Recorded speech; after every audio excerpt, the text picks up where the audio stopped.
Hey, what's up everybody? It's Rex here with Carpentry Plus. Today we're going to be doing some lock miter joinery, and we thought we would capture that process on film and share it with you guys. So with a regular miter, we know that joint is strong enough, right? That glue joint is as strong as the wood. If this fails, it's probably not going to fail in the glue line. The wood is going to fail before the glue line fails. So this is simply strong enough. But a lock miter is going to be stronger. Maybe it doesn't need to be, but the real key for the lock miter to me is the alignment factor that it brings. So when you're working with larger pieces that may have some bowing, it helps to get those aligned, and you can clamp them, and it just makes a nice strong joint and easier assembly, I think. So the setup can be difficult. So I thought I would run you through the process of how we get that set up. We're using a Freud. It's a 99034 bit. And let me get you a close up and we'll show you some of the tips and tricks on getting that set up.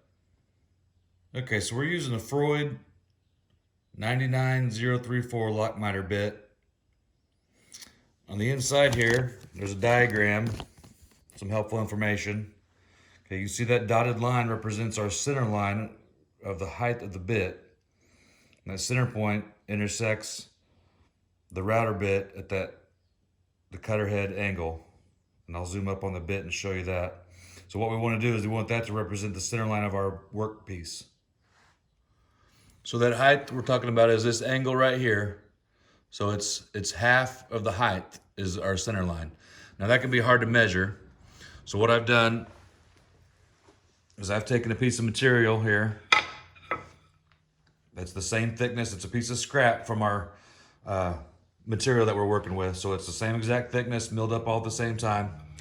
We run it through the table saw at a 45-degree bevel, flip it over, cut the other side of the bevel. And that gets us a ridge right here in the middle. That's exactly our center. Okay? That puts that peak perfectly centered.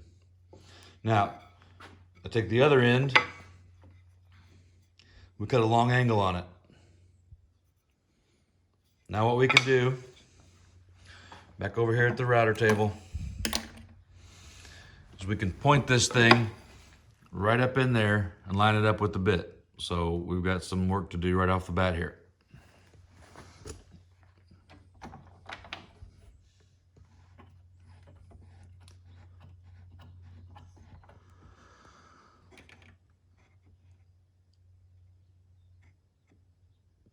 And that's pretty close. I think that's close enough to run a test piece. Here we have a close-up shot of our center gauge pointing to the midway point of the router bit. That's the point that we're trying to get lined up with our center point. So that pointer tool really helps with that. Okay, now that we have the height set, we'll set our fence. You can see here in the diagram, the top of the workpiece and the face of the fence and the cutter edge of the bit all intersect at the same point. So, what I like to do is have a couple pieces of scrap and then a straight edge that I'll run across the top. So I've got our top of our workpiece, our fence, and we'll run this piece of scrap across till it intersects the cutter head. That's pretty close there.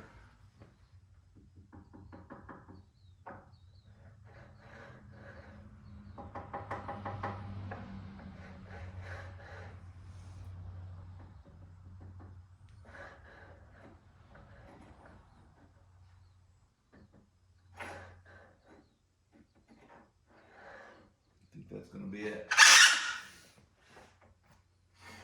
Okay. Now at that point, we're ready to cut a test piece.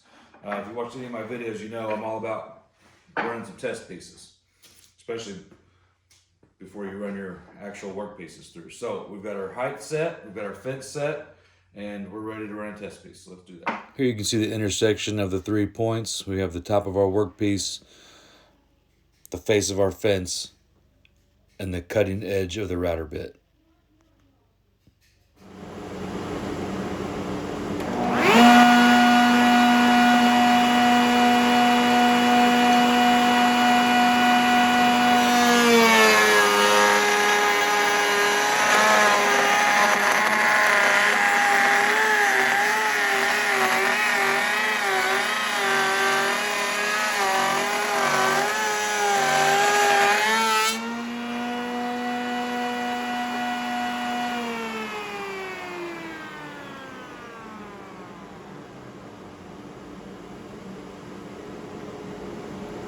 Okay, so right off the bat, you can look at this first test piece and look at this distance right here compared to that right there.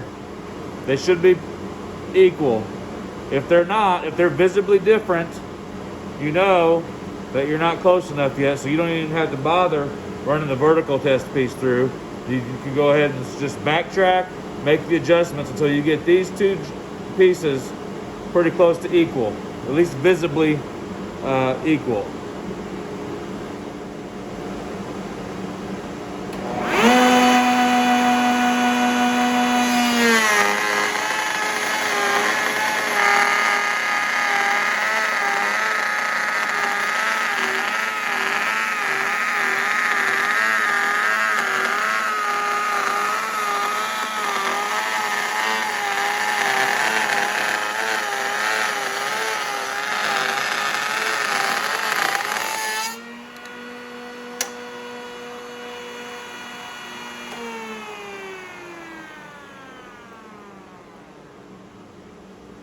Okay, once again, we have those two angles pretty close to the same. Let's grab our other piece here.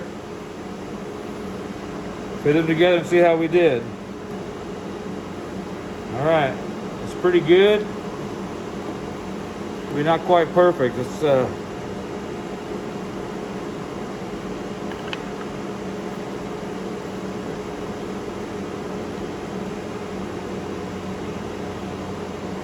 pretty good there.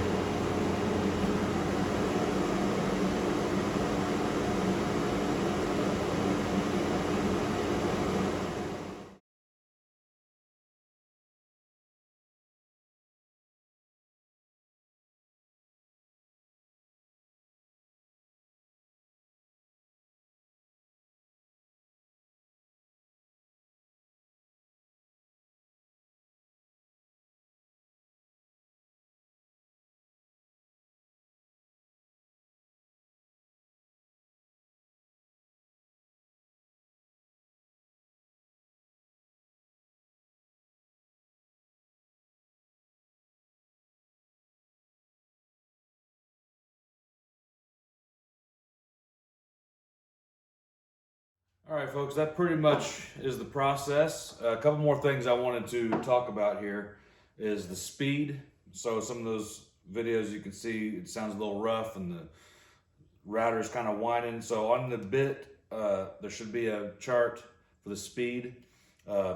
These big bits have to turn a little slower, actually a lot slower. So refer to that chart and then the owner's manual for your router to figure out what speed to run at. To be honest, I'm running a little bit faster than that, but I would start here. And then you got to kind of figure out your feed rate as well. So some of these early cuts, there's a lot of burning. And once you kind of get that figured out, it gets a little better. For the glue, another point here is we don't want to fill these grooves with glue. You'll never get that miter to come together. So when I'm gluing this up, I'm only gluing this flat surface and this flat surface. I'm not filling these troughs with glue. I mean, you might brush it in a little bit, but you don't want to fill them. Otherwise, you're not going to get them together. So you're really just trying to glue that outside and inside of the miter there.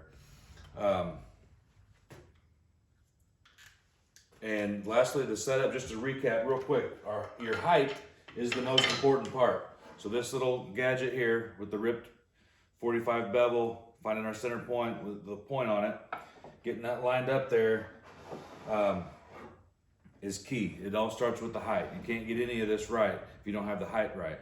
So, you run your test pieces and then you make your adjustments from there. So truth be told, here are my test pieces from today. As I'm doing this video and making these parts for this island we got going on, this is what it took. It took 3 or 4, 5 tries to get it dialed in, but once you get it, it's good. And it's a really cool joint. It's strong. It'll go together easy, make for a nice project in the end. So hope you found it useful, and thank you for watching.